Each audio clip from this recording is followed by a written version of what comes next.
Vamos ver agora outras configurações com transistores que podemos encontrar e vamos começar pela chamada configuração em par Darlington.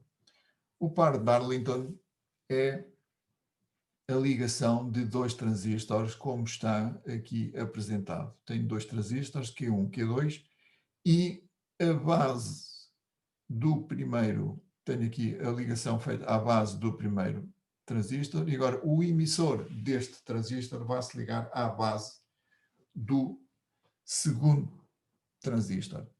Estando o transistor na zona ativa, o que é que eu verifico? Que a corrente de coletor no transistor Q1 é igual à corrente de base multiplicada pelo ganho. Essa corrente vai surgir aqui no emissor de Q1 e esse vai ser agora a corrente de base do transistor Q2 e a corrente que circula no coletor de Q2 vai ser igual ao ganho de Q2 vezes a sua corrente de base, que por sua vez é igual à corrente de base de Q1 vezes o seu ganho.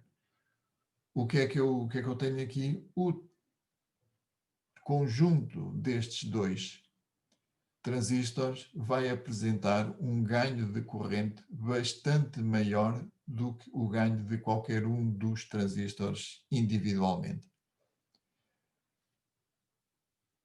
Ou seja, em termos de contas, a corrente de coletor no transistor 1 que circula aqui vai ser igual ao beta do transistor 1 vezes a corrente de base em 1.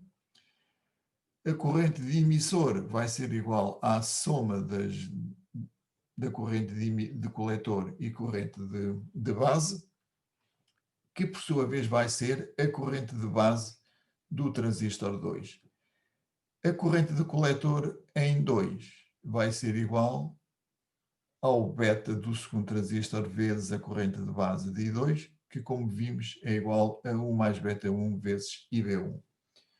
Olhando agora o agregado e vendo aqui a corrente de base do par de Darlington, a corrente de coletor que entra no par de Darlington e a corrente de emissor que entra no par de Darlington, eu vejo que a corrente de base do Darlington é igual à corrente de base do primeiro transistor e a corrente de coletor do Darlington é dada por esta expressão aqui, beta 1 mais beta 2 mais beta 1 vezes beta 2 vezes a corrente de base do Darlington. Ou seja, o par Darlington corresponde a um transistor que tem o dobro do VDE e em que o ganho de corrente é o produto dos ganhos de cada um dos transistores. Portanto, obtenho assim como se fosse um transistor com um ganho bastante mais elevado.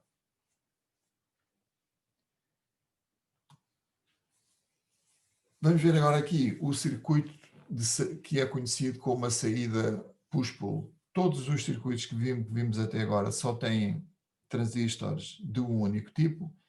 Aqui utilizam-se transistores de dois tipos, um NPN e outro PNP. Tenho aqui o transistor QN, que é um transistor NPN, e o transistor QP, que é um transistor do tipo PNP. Esta configuração permite que a corrente que circula em IL possa ser positiva ou negativa. Quando a corrente for positiva, significa que ela está a circular através de QN, portanto a fazer este circuito aqui. Quando ela é negativa, significa que ela está a circular através de QP, ou seja, a fazer este circuito. Desta forma, há um transistor que trabalha num sentido e outro que trabalha no outro sentido, o que permite que a corrente aqui possa circular em ambos os sentidos. E daí o nome deste circuito, push-pull, porque num caso, quando a corrente circula por QP, há o push da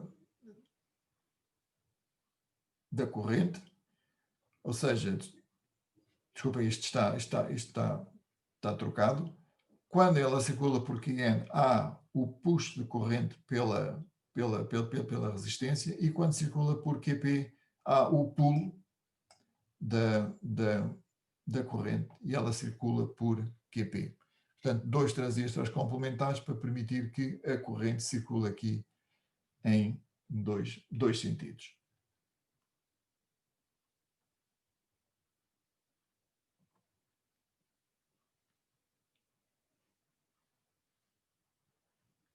Neste circuito, vamos ver como utilizar o transistor como interruptor. Temos aqui um transistor Q1 que eu quero utilizar para acender e apagar o LED D1.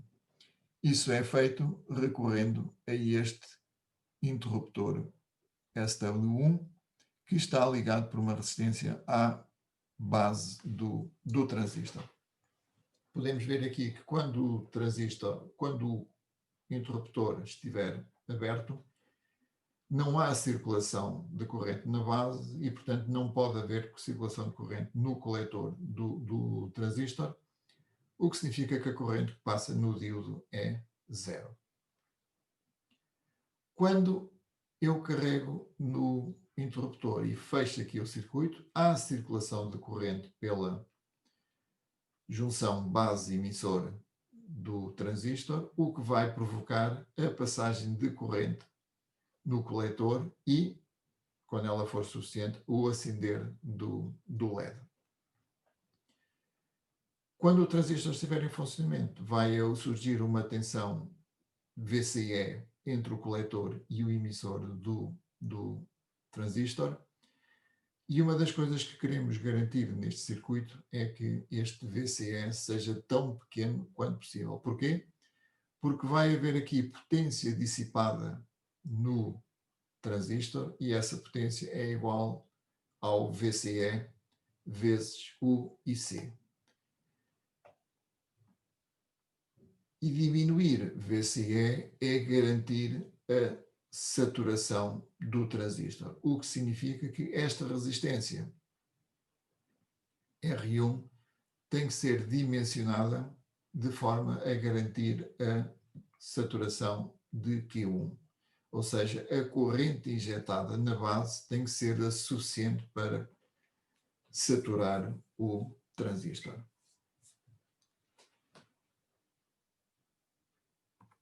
Esta configuração tem a vantagem de que a tensão que controla a base do transistor não necessita de ser a mesma tensão que controla o dispositivo ou a carga que é para ser controlada. Neste circuito aqui temos um circuito de uma tensão de 5 volts, que é ligada à base do transistor e no coletor do transistor nós ligamos o motor que está ligado aos 24 volts. Portanto, estas duas tensões podem ser diferentes, significa que eu posso ter um circuito de controle a funcionar a uma determinada tensão e um circuito de potência a funcionar a uma outra tensão. A única condição é que a massa seja comum, ou seja, eu estou a trabalhar com uma configuração em emissor comum.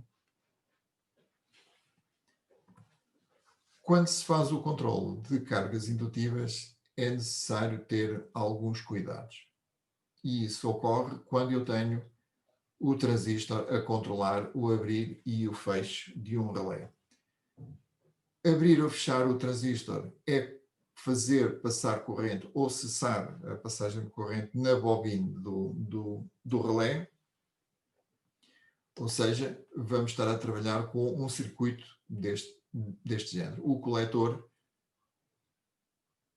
a corrente do coletor circula pela bobina do relé. Esta bobina tem indutância e sabemos que a tensão aos terminais de uma indutância é igual ao valor da indutância vezes a derivada da corrente. O que é que isto significa? Significa que quando o transistor corta, quando passa da condução ao corte, esta variação D e dt é extremamente elevada, o que vai gerar picos de tensão também elevados que podem danificar os componentes. O que é que se faz nessas circunstâncias? Nós sabemos que as bobinas, ou qualquer indutância, armazenam energia na forma de corrente. Na altura em que o transistor está a conduzir e está a circular corrente neste sentido. Na altura em que o transistor corta, existe energia armazenada na bobina pela corrente que circula neste sentido, e ao cessar este caminho, o diodo oferece um caminho de passagem para a corrente que permanece na bobina e permite dissipar a energia armazenada. Isto significa que a derivada da corrente em ordem ao tempo nunca assume valores elevados e o circuito fica assim protegido contra picos de tensão. E este diodo é o chamado diodo roda livre, por analogia às roda-livres das bicicletas, em que quando eu paro os pedais, a roda pode continuar a rodar. Aqui assim, a situação é semelhante. Há a corrente a circular na bobina quando o transistor está a conduzir. Quando o transistor corta, a corrente continua a poder circular agora pelo diodo, o que permite dissipar a energia armazenada e não gerar os picos de tensão que poderiam danificar os componentes.